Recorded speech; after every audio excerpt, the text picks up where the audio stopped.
E aí, pessoal, aqui é o Jack e o vídeo que vocês vão ver a seguir é uma entrevista com Gary Wilson, o escritor do livro Your Brand on Porn. Esse livro aqui, Your Brand on Porn, provavelmente o maior especialista do fenômeno da pornografia no cérebro masculino, tá bom?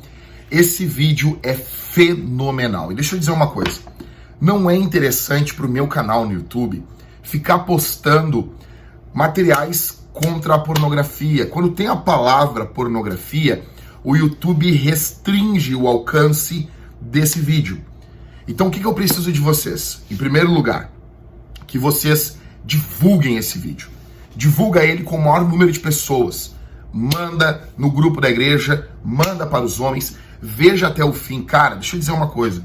Se você quer vencer a pornografia, você vai ter que cortar algumas coisas da sua vida. A primeira coisa que você vai ter que cortar é a distração da tua atenção. Desliga tudo, bota esse vídeo aqui ou na televisão, ou bota no teu celular mesmo e não fica saindo do vídeo, tá bom? Olha ele até o fim, senta a bunda e olha ele até o fim. Outra coisa, cara, se você gosta do meu trabalho, se você gosta do que está acontecendo aqui, se você tem sido abençoado, o apóstolo Paulo disse que ele semeou coisas espirituais aos coríntios e ele era justo ele colher questões materiais. Se você tem sido abençoado, se tua vida foi mudada, tá bom? É para esses que eu estou dizendo, não é para todo mundo não. Se a tua vida foi mudada, considere entrar em contato comigo através das contas aqui embaixo. Se associe, junte-se ao nosso ministério, tá bom? Então, tem as contas, você pode mandar uma oferta alçada, ou tem o Apoia-se, para você se tornar um mantenedor mensal, tá bom? É isso que eu tinha para dizer para vocês. Fica aí com o Gary Wilson, olha essa entrevista e ora a Deus para que o meu amigo Robert faça aí. Ele tá para lançar um material em português baseado nesse livro. Esse livro também deveria ser lançado em português o quanto antes. Isso aqui é um clássico, tá bom? E nós vamos socar a pornografia para a glória de Jesus. Nós vamos ser homens parecidos com Jesus. E você não consegue ser um homem parecido com Jesus se você não vencer a pornografia. Mas para você vencer a pornografia, você precisa conhecer como que ela atua no seu cérebro, quais são os gatilhos, como que ela vai atuando na sua vida, tá bom, pessoal? Então fica aí, compartilha esse vídeo com o maior número de pessoas e é isso. Falou, um abraço. No, it's probably not normal to need Viagra to get up with your hot girlfriend. Para. Segura um pouquinho aí. Presta atenção. O Gary Wilson, que eu saiba, ele não é cristão. O entrevistador também não é cristão.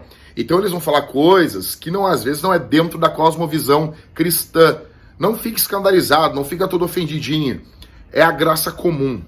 Gary Wilson, ele é uma bênção.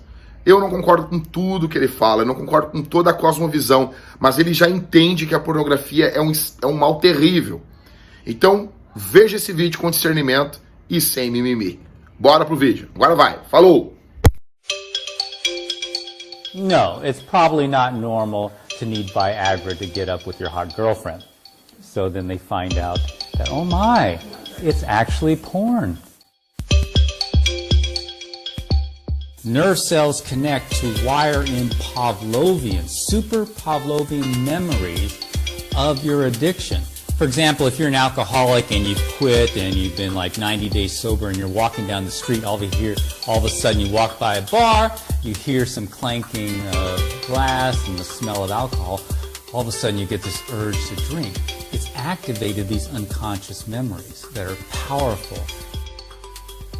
This is Private Matters. I'm Max van Praag, and here on Private Matters we talk with people about relationships, about intimacy, about sexuality.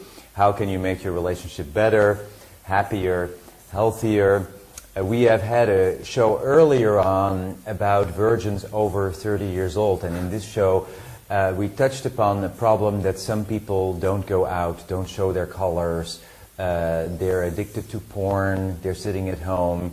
Today I have an expert here, someone who has done a lot of brain research on the impact of porn on people.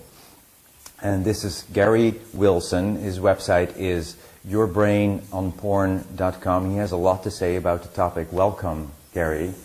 Thank you. Great to have you here. It's great to be here. Yeah, so this show is about relationship and about connecting with real people. And you know something about a problem that arises that's actually an obstacle in our relationship with people, which is people, men in particular, and particular young men sitting in front of the computer and masturbating to pornography. Yeah, what's going on is, as we know, with the rise of the internet, we now have, of course, internet porn, high-speed internet porn.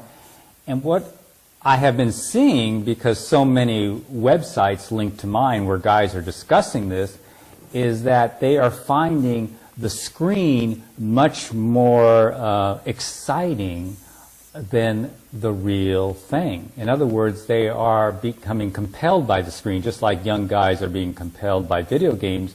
These young guys are also being compelled and more interested in internet porn than they are real women or real partners. And they are concerned. And so they may have been using internet porn since they're 12, and now it's 17, and they're going out on their first date, and they take their clothes off, and they can't get it up. And they're going, oh my God, what's wrong with me?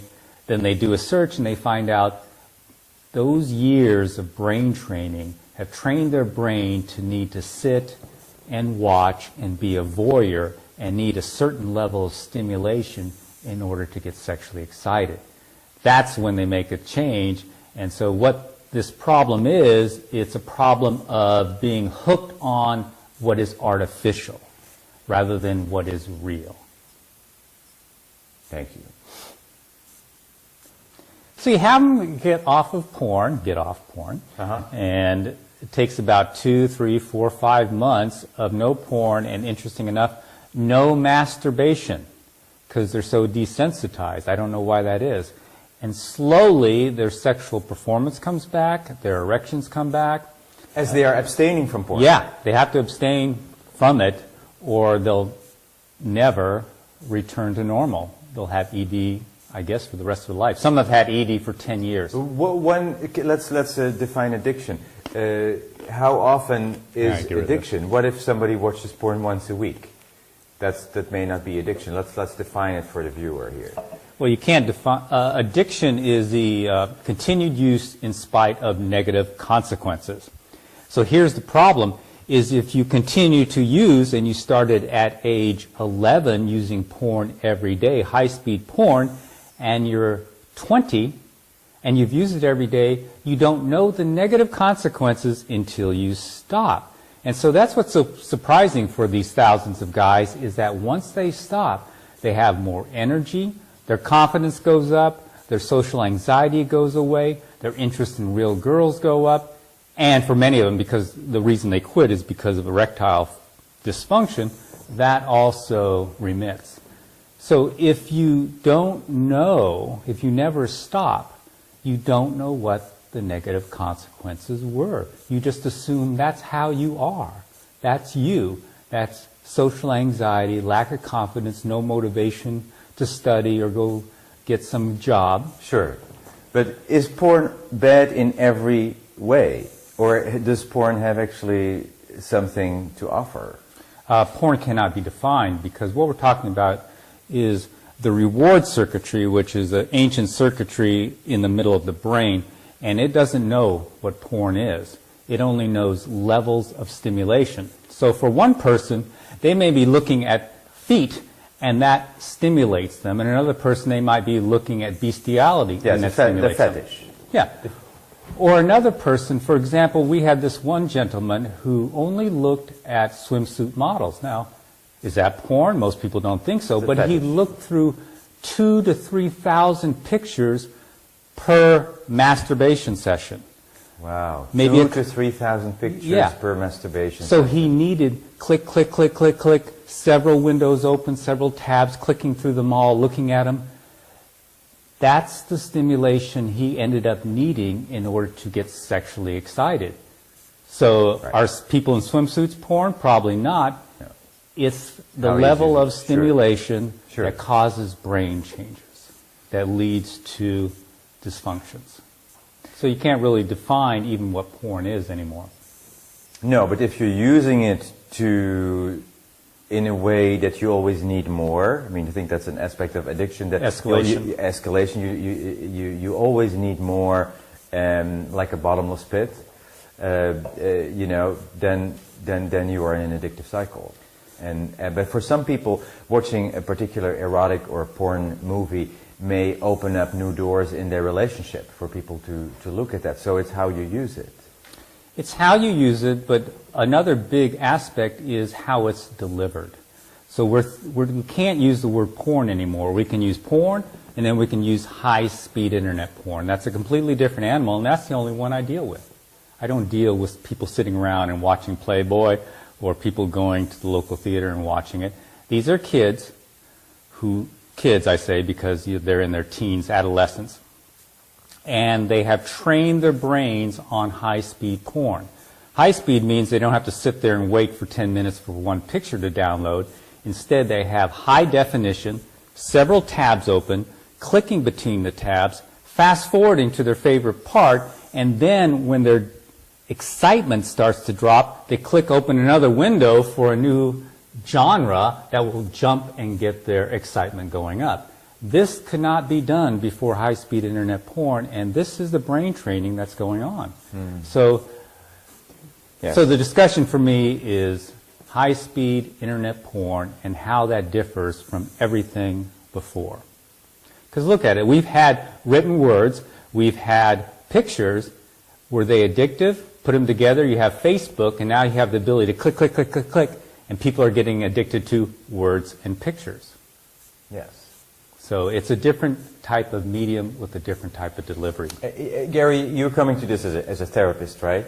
No, I'm not a therapist. You're not a therapist. I'm a physiology and pathology teacher who got drugged into this, I see. not wanting to do anything with it. This is an area of research. Yeah, so I taught anatomy and physiology for about 20 years, and of course I taught neurobiology many, many times. About 12 years ago, I met my wife, and my wife, we wrote some books together, and they had to do with the neurobiology of sex, bonding, and all those events occur in the reward circuit, and that's the same place that addiction occurs, where the reward circuit changes. So I became very familiar looking at all the science and the abstracts and the research of this area. And you collected all of this on this website called Your Brain on Porn. Your Brain on Porn. Not actually. What happened is about 6 years ago, on my wife's site, which was about sexuality and couples, all of a sudden Google put together the words sex and addiction and orgasm, and these guys started showing up on the forum and saying, we're addicted to porn, or I have erectile dysfunction, what do we do? And my wife, who is running the forum, says, I don't know. And since Google put those posts together, more and more started showing up, and finally we decided a few years into it to write a few articles about it. Well, then even more showed up, and eventually we wrote a few articles about guys recovering from erectile dysfunction, guys recovering from social anxiety by giving up porn, and then that site exploded. And my wife finally said, could you please organize all this material, because she has a very disorganized site, and put it over on a new site. And that's what we did. We put the guys' stories and the questions, and then things exploded. All of a sudden, my site became very popular, Your Brain on Porn, and I followed all the links back to the other sites that were linking to it. Virtually none of them were porn recovery sites. They were all sites where guys congregate, like pickup artist sites, or sex sites, or sports Would sites. you consider your site as a porn recovery Yes, site? it would be. Also for people who have worked in the industry? No. It's only for guys who... Why not, actually? It could be. I mean, if you have been shooting as an actor, you've been shooting porn as an actor or an actress for most of your life, and I come to you. I say, don't come to me. Okay. This is for guys who are hooked on internet porn. Okay. It's not for, we don't even deal with people in the industry or the moral stuff. Or But there's anything problems like there too, you can recognize that. I guess I don't study that. Okay. I really know nothing about it. Okay. My focus is just simply guys, and I say guys as if girls aren't involved, but we only have guys who show up, Yes. males. So what I found out following these links, just to continue, is that it's huge. Followed these links, thousands of websites in about 40 different countries. Some of the threads were 10,000 posts long, and all these guys were pretty much discussing sexual dysfunction. They're in their late teens, 20s, and a few in their 30s. And they're saying, my God, I can't get it up anymore. I'm 25. What do you think the problem is? And then someone would put in a link to Your Brain on Porn, and they go, oh my God, that's me. Mm-hmm. So that was the big aha moment for me. I really saw that this might be a very significant problem for the younger generation. Especially younger men. Absolutely. Because here's the little thing, is we've had a few older men who in their 40s and 50s who have porn-induced ED. They give it up, their sexual function comes back. These guys can recover in 6 to 8 weeks. The older guys, 40 and 50. The younger guys can take 3, 4, up to 9 months to recover. And their testosterone's higher. And of course, we know how it is when you're 18. I mean, everything's a lot higher, if you know what I mean.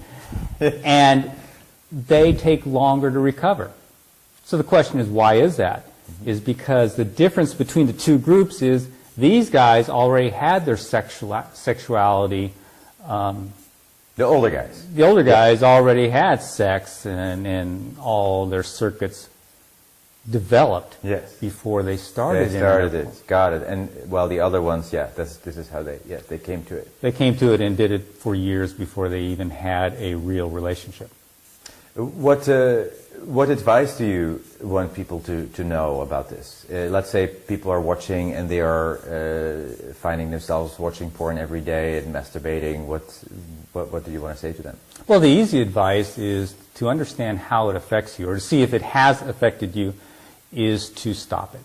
It's really that simple. Stop it for several months and see the differences. If there aren't any differences, you can make up for lost time, go back and use plenty of porn. But that is the key thing, is to stop and see how it's affected you. What happens if you truly are addicted is you'll go through withdrawal symptoms and feel worse for the first even few months. Guys who are truly addicted enter what they call a flat line, it's common vernacular, is they lose their libido, they swear that their penises shrink up, and they have no sexual desire whatever. And then all of a sudden, after about 6 to 8 weeks, they slowly come out of that loss of libido and go up to a plateau, and all of a sudden real girls start looking exciting. And they're starting to get spontaneous erections again, and they're starting to want to chase real partners. So the key thing is to stop using porn. That's how you find out if it's affected you. Stop using porn. Yeah. Yes. And then just see. Yeah, just see. If you feel and if you can't stop, clearly you have an addiction. That's right. That's right. It should be easy to stop.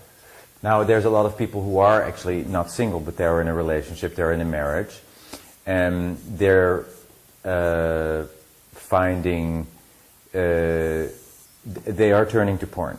They're married and the wife doesn't think it's really cheating, or they're not sure whether it's cheating, but they feel cheated somehow, right? The partner feels cheated, the man goes to porn, and it takes energy away from the intimacy, from the relationship.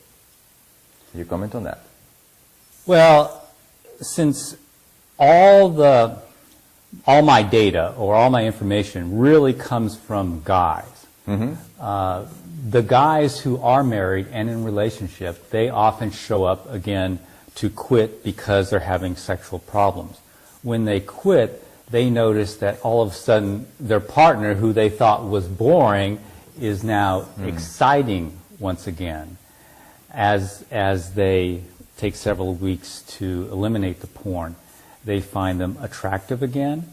And so that's the big thing we see. We don't often hear the stories of the women. Occasionally women will show up and write and say, oh, you know, he's so into porn, you know, he doesn't get excited for me. But the guys see a big difference, and they're very happy about it, to have a renewed relationship. They do. Yeah. If they make the decision to stop. Yeah, and that's the thing, is we see not so many in their 40s and 50s. Mm-hmm. It's mostly the young guys who are showing up. Mm-hmm. So, have you talked to people in the porn industry, or to producers, or I was actually thinking about inviting people from kink.com to our conversation, and just have them hear what's the other side of what they're doing, what's the result of what they're doing. I mean, they're in their own vision of producing this, and it's financially very rewarding. It's good for those people, I think, to hear what you have to say. They may not want to listen, but yeah, I mean, I don't have any moral qualms about porn. It was, 5 years ago, it was like, porn, I don't care. And I don't care. I don't care what anyone does. So it's not in my background. I have no religious background. So I wouldn't have a debate with anyone. I'm fine with everyone doing whatever they want. My concern was to fill a gap. And there's a gap of knowledge, a huge one, between what is being said and the reality. So what I mean is, what's being said is that no amount of porn can cause problems. There's no such thing as porn addiction.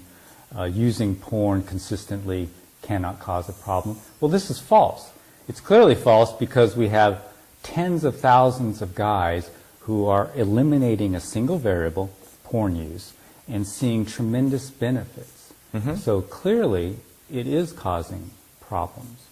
So the big gap, the big meme out there is that it can't cause problems. Yes. And if there's any objection to porn use, I don't have an objection, but if there is one, it has to be based on something moral or religious. So the huge gap is filled in, and the young guys show up and they say, oh my God, I was told that porn was healthy. So here's the way they think. They think masturbation equals healthy, okay?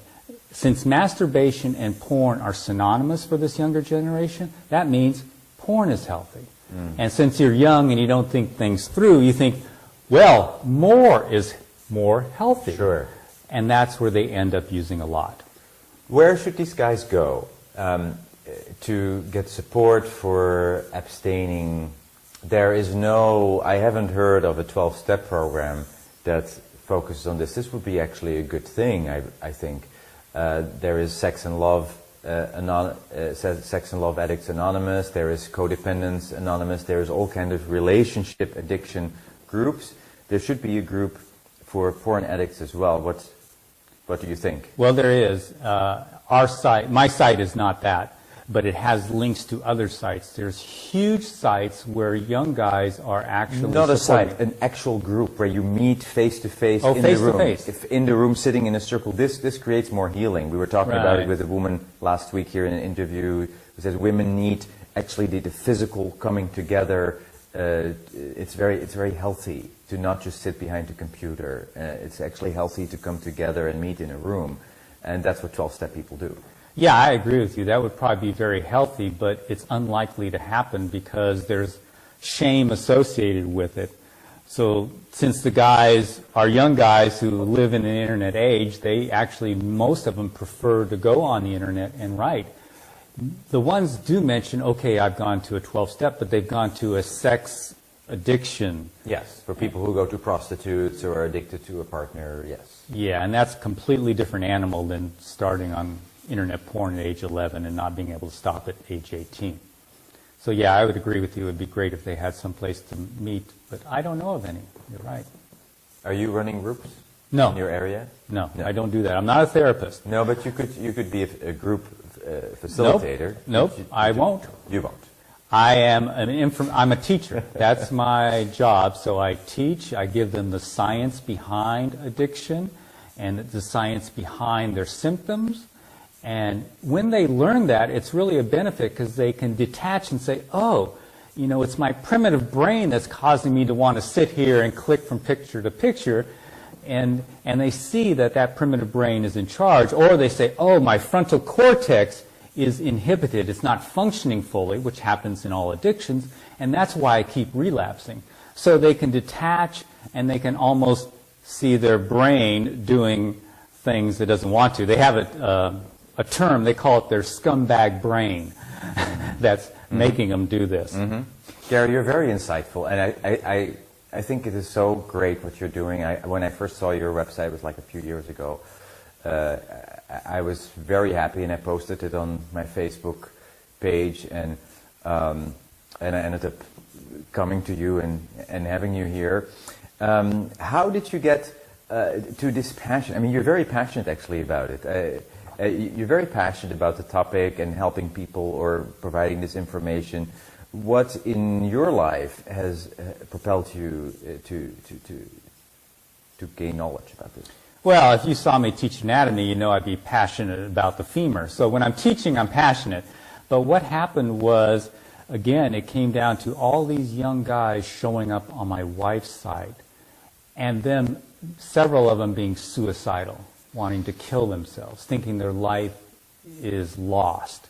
And we see this over and over again, the thousands of young men who feel that their sexuality is ruined, that they're not going to be able to get attracted to a real female, they're not going to be able to have real sex. And that's my passion now, is to try to fill this gap, because there's a lot of people suffering. I'm not out there to stop porn, I'm out there to educate so that the people who want to get over some of these symptoms caused by excessive porn use can find the information and do it.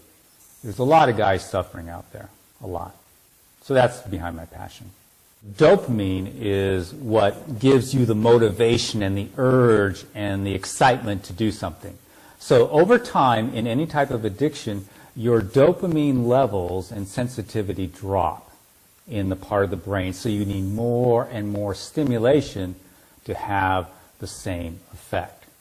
And then the other thing happens is you wire your brain, actually nerve cells connect to wire in Pavlovian, super Pavlovian memories of your addiction. For example, if you're an alcoholic and you've quit and you've been like 90 days sober and you're walking down the street, all of a sudden you walk by a bar, you hear some clanking of glass and the smell of alcohol, all of a sudden you get this urge to drink. It's activated these unconscious memories that are powerful, and they overwhelm the reward circuitry by spiking dopamine real high and saying, go get it. So what you have is a double-edged sword, low dopamine and less pleasure in everyday activities, and yet super high spiking of reward for that one single thing that you became addicted to. And that is the nature of addiction. And the final change is the higher part of our brain becoming weaker, so we have less willpower. It's called the frontal cortex. So those things working together are the center, the main attributes of all addictions. Very clear. You really understand addiction. It's very, very clear how you just explained that. Yeah. Yeah, well, if we look at the traditions of what people have done, as you said, connecting with other people, that's a big one. And it replaces these needs, because they're in solitude. The addiction flourishes in solitude, in isolation. Exactly. And what happens is you have dopamine, and so once you get off the addiction, your dopamine drops even further. Now you're craving things, and the one thing that will do it is your addiction. But now you can replace that reward with human contact. So that's one big thing, socialization. We tell guys, you've got to socialize. The next thing is exercise. Exercise actually elevates the dopamine, and it makes more what are called dopamine receptors in the brain. Another thing that occurs is meditation. Meditation increases dopamine too and keeps the levels high. So those are some of the things that I would add one, also creative expression. Yes. Art. Music, making beautiful things, especially for those that are artistically inclined. really helps you connect with your own beauty, with your own essence, and takes away the need for those addictions, for drama. It's very powerful. Yeah, because addiction is really replacing the natural rewards. We don't have a reward circuit that evolved for addictions. It evolved for natural rewards, which were all those things you just discussed, along with food and sex and other things. And what these guys find out is once they stop that addiction, those creative things actually come and rise up. They say, oh my God, I'm starting to write again. I'm starting to play my musical instrument again. I've started to program. I'm going out and doing this and that and dancing. So those things just naturally rise as a replacement for the addiction. So can porn addiction be healed? Yes. Yes, absolutely. Absolutely, porn addiction can be healed. Absolutely. And I think guys have a better appreciation. They've gone through it, they get off it, and they now see how great real life is. And that's where you get true sex positive, is now sex or interaction with a real partner becomes much more satisfying than it was before. So Gary, we've been talking with you. Can people actually contact you? Can they find you, or do you not want people to contact you? Well, everything I know is on my website, and so it's a well-organized website. There's video presentations that describe everything. So if they go to yourbrainonporn.com, they can find all the information. It's a secular site. There's no advertising, nothing, no monetary anything. And they can also find links to other forums where guys are recovering from porn. What a gift, Gary. Thank you for all the work you've done, for giving people hope that they can get out of, because you said men wanted to kill themselves. Yes, because this is a really bad addiction, and there is hope. You can get completely sober from porn addiction. Thank you for everything you do. And this is the end of our episode today. This was Private Matters. I am Max van Praag. Thank you for watching, and we'll see you next time.